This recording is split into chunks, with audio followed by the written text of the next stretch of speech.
in California. Right. And I'm saying people don't understand or realize or gasp. They don't get what has happened. And I'm not trying to build a story here. All I'm trying to say is, hey people, hey you guys, everybody that's listening to this program, okay? You people have been told for a minimum of 6,000 years total incorrect information. From medical, from science, from history, from astronomy, from mathematics, you name it.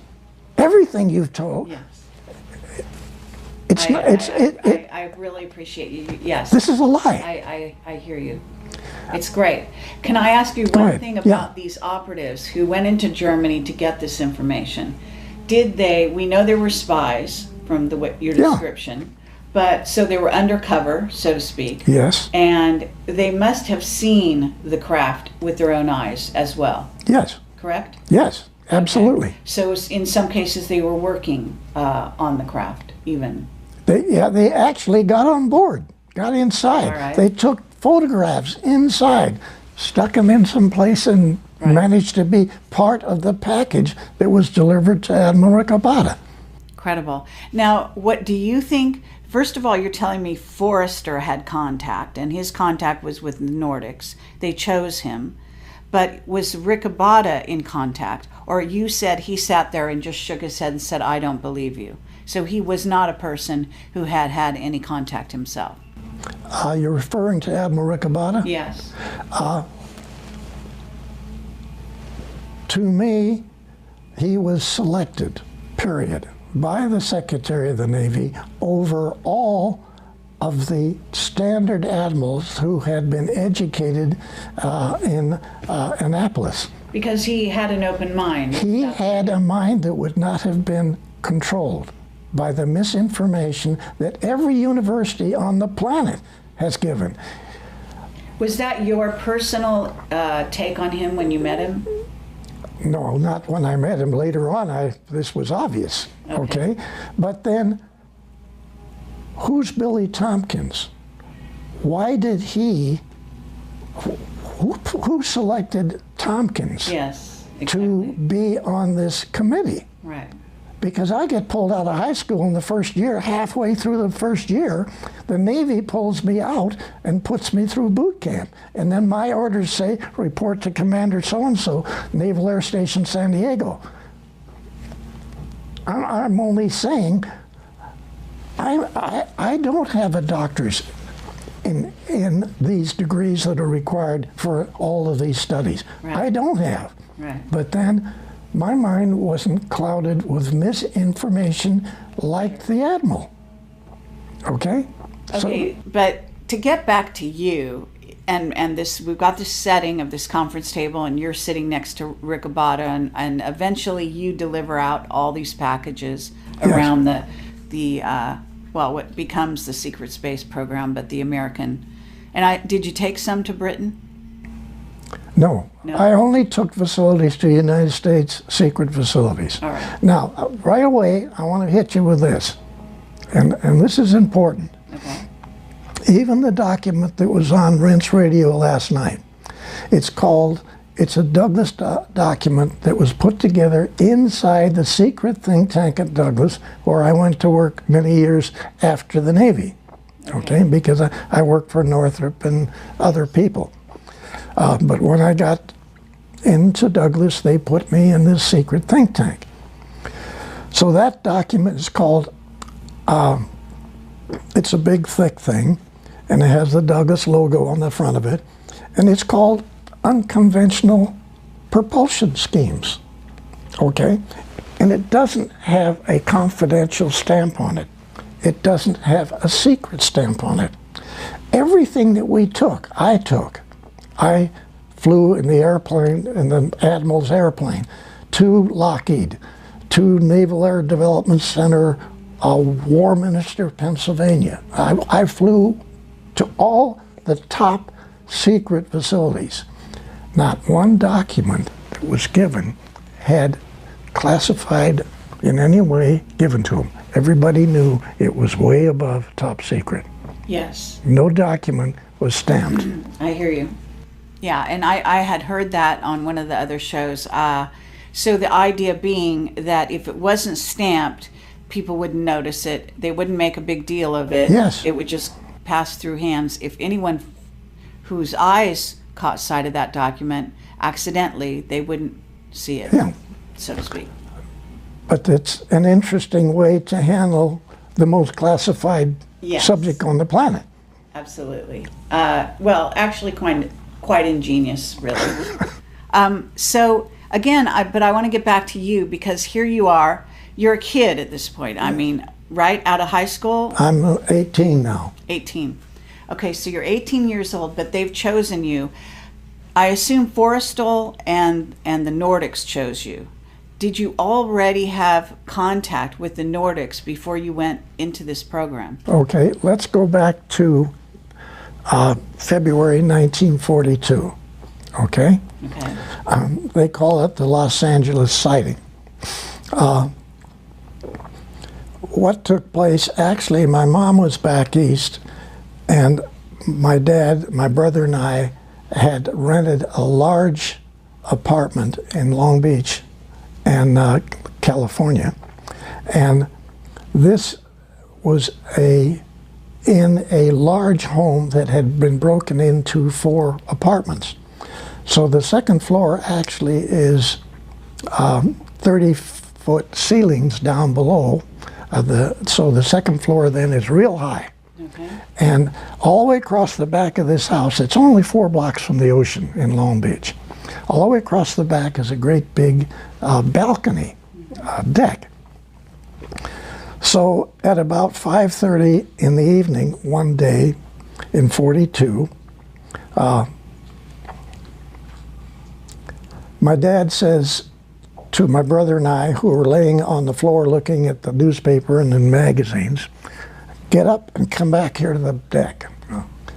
So we get up and go out to the deck, and here's this spot, a little spot, okay, just above the trees and just above the rooftops, okay, of the houses that prevent us to see the ocean from this area. Okay. So we're standing there looking at this, and all of a sudden, out of this spot of light came a little beam, and it went like that, sort of about that 60 degrees. And we watched that. Then this beam went straight like this, hit the back of the house, lit up all of the trees, lit up the back, the roofs of all the houses, everything was lit up. And we went back, hit the wall, and then forward and grabbed the railing, okay? It was gone. It was gone, okay? So we went back, we had dinner, listened to a show on the radio, went to bed. At about 1:30 that night, all of the anti-aircraft guns started firing. We get up, we run outside, and we look at this great big thing. At arm's length, it was that big. It was parked at about 8,000 feet. I'd been a Navy pilot, flew almost everything that the Navy had. I knew what the altitude was. I knew what this thing was. There was 8 searchlights on the bottom of this vehicle. Bang, bang, bang. All these shells were bursting on the bottom of this vehicle on a continuous basis for an hour and 30 minutes. Just parked right there. Now, all around it, above it, different vehicles were coming. This lasted. This is the Battle of LA you're describing. This is the Battle of Los Angeles, okay? But at that time, you were still a kid, right? Yeah. So you hadn't been a Navy pilot yet. No. But now, later on, you were able to remember what you saw and know that it was these... I knew what the altitude was. I somehow knew this altitude, okay? Oh, really? Yes. And later on, I did. I flew every almost every plane that the Navy had. So the craft that you said there was because there's a newspaper picture. I don't know if that's really the real thing. The newspaper was not a good demonstration of what took place. All right. Now, what I'm trying to say in evaluating what happened in this sighting,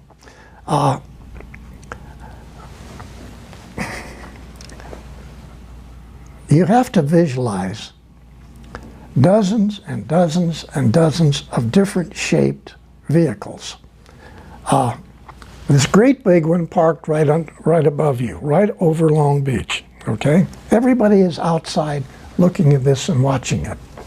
There's vehicles going on both sides of it, there's vehicles above it, and several times, actually the vehicle went underneath and the anti-aircraft gun lights, the searchlights, shined on them and followed them. So this goes on till about 2:30. We get bored. We all go back to bed. Okay? We get bored. Well, no, hold on. Happening? Just wait a minute. Hold on. Okay? We get bored. Yeah. Now, while this is happening, and it goes on until 5 o'clock in the morning, many of the other people outside, okay, outside watching this from the street, yeah, stayed up all night long.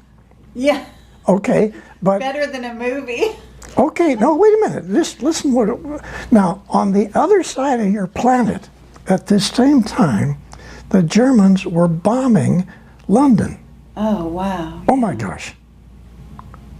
Holy cats, this is February 1942. Right. Okay? Now, we got bored and went to sleep. Now, I want to make a very important point about the Los Angeles event, the sighting. Okay. Nobody got scared. Nobody got nervous. Nobody ran in the house and jumped with the covers over their head, okay? Everybody watched this thing. Nobody got sick. Nobody got real sick, died. There weren't anything of that. The only people that were killed in this were from our own shrapnel. Now, people watched this same sighting, we found out later, from Santa Barbara. Mm-hmm. People watched it from San Diego. Sure. This is a massive group of vehicles. Now, listen to this analysis. You got to tell me. There's only two ways this could accomplish what was going on. One, the extraterrestrials vehicle come in over the ocean, okay? Mm-hmm. Hundreds of them. They go all over Los Angeles. They go to they go to the telescope on Mount Wilson. They make a turn. They either go north or they go south. They fly out to sea, they turn around out over the ocean, and they come back to make you think there's a whole lot more vehicles there than actually there is. They either had to do that, or we watched thousands of vehicles come in over western United States from 1:30 to almost 5 o'clock. Mm-hmm. And they shot at them and weren't able to hit them or destroy them in any way? The shells burst on the bottom of them. They're not bursting on the bottom. There's an electromagnetic shield, but the shell hits and it blows up, but it doesn't do any damage. Now, yes, we did shoot down two small ones, which were not occupied. One of those went in the ocean only a half a mile off the Rainbow Pier in Long Beach. Your Navy picked that up. So your Navy had an extraterrestrial vehicle in February of 1942. Okay, so that's before the operatives came back with the information. Because you said in 1942 they had... Okay. This took place just before I was contacted pulled out of high school, thrown over to Naval Air Station, North Island. Okay? Mm-hmm. What this says is that a whole lot of people who were involved in this sighting immediately knew there were extraterrestrials. Now, I want to take this a little further. People who watched this sighting, and this is not, there's documents that prove it, but they haven't been released.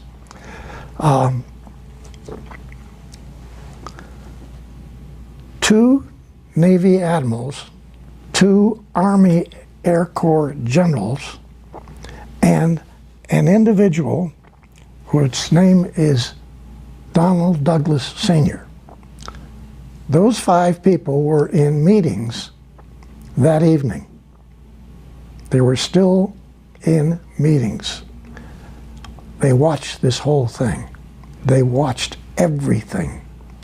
And bang, extraterrestrials. No cover-up.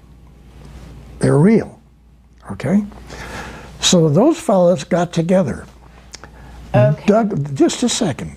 Douglas then put this group together, the 2 admirals, the 2 Army generals, Air Force generals, Okay.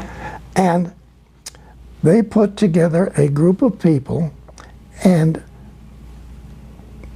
initiated a secret think tank inside of Douglas, actually within 1 week of the sighting. Yeah, that's fabulous. And so, you know, we talk here that this is February 42, 1951, I went to work for that secret think tank inside of Douglas. I had been working for Northrop for 2.5 years. I worked for North American for a short time. I worked for Lockheed for a short time. And then somebody telepathically told me I need to leave Lockheed and I need to go to work over in Santa Monica at Douglas. I didn't read a document that said do that. Okay. So I went over and applied for a job as a draftsman. Okay, I'm sorry, not a draftsman, as a model builder of metal wind tunnel models. Okay?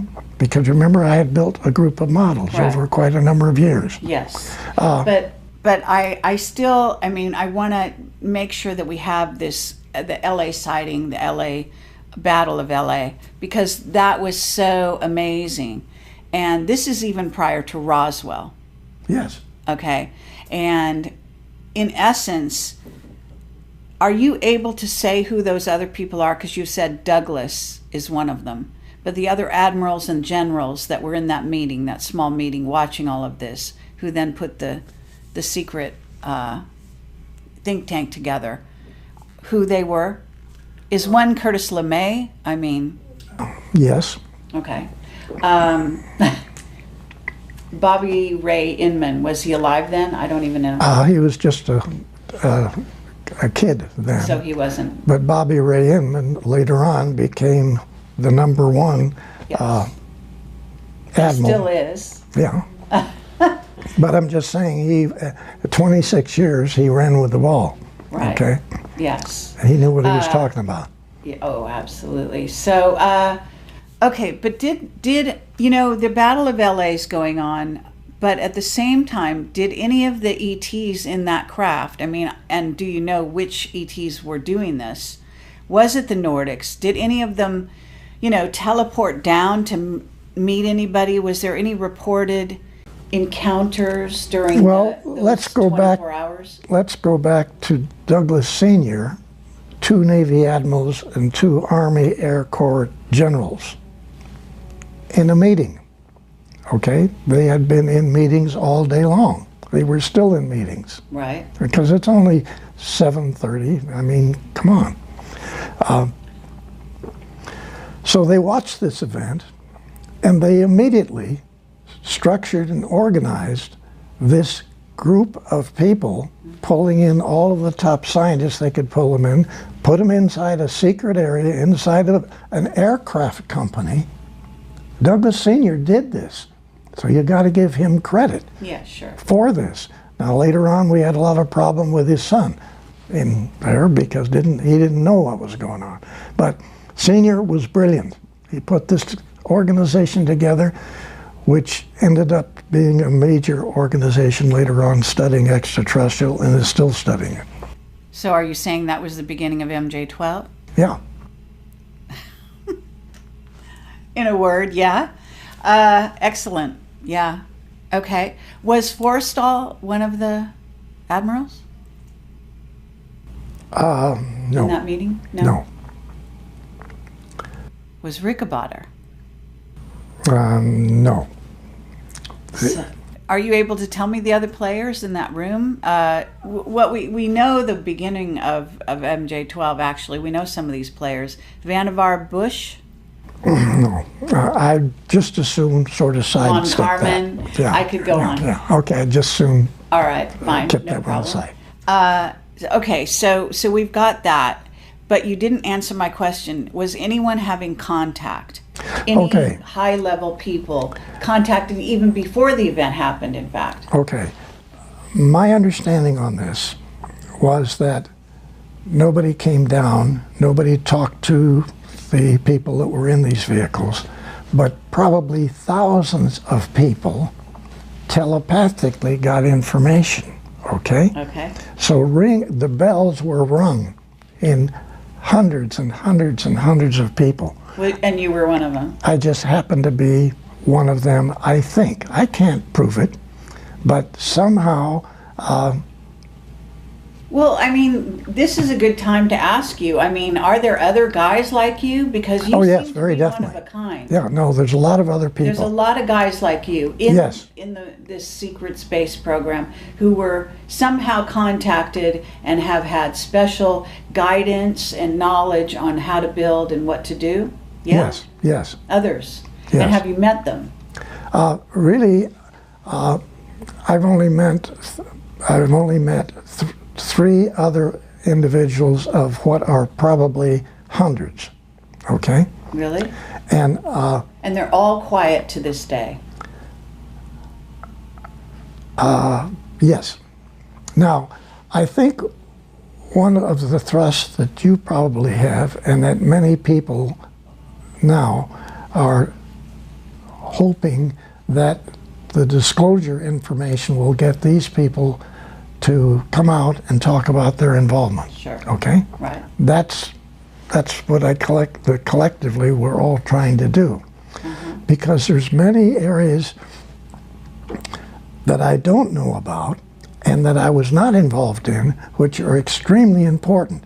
And those people working in this subject know this. And they're not just aerospace engineers. These are top physicists in universities, okay? Okay. And they're top designers in aerospace companies. And they've had the information put in their head too. But for whatever reason, almost everybody that knows the information has been in some way put in a position that either their family has been threatened, they have been threatened, and they don't want to talk. And Okay, well then before we go on, why are you able to come forward? okay, Who gave you the green light?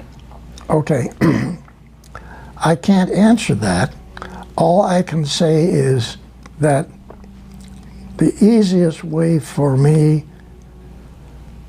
to say what I'm saying is my association with 3 Nordic people in Douglas on the Apollo program, okay?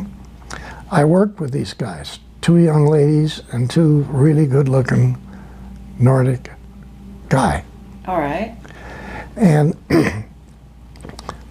so working with the 3 of them for 3.5 years on the Apollo program who all three denied that they were Nordics. But everybody that was anybody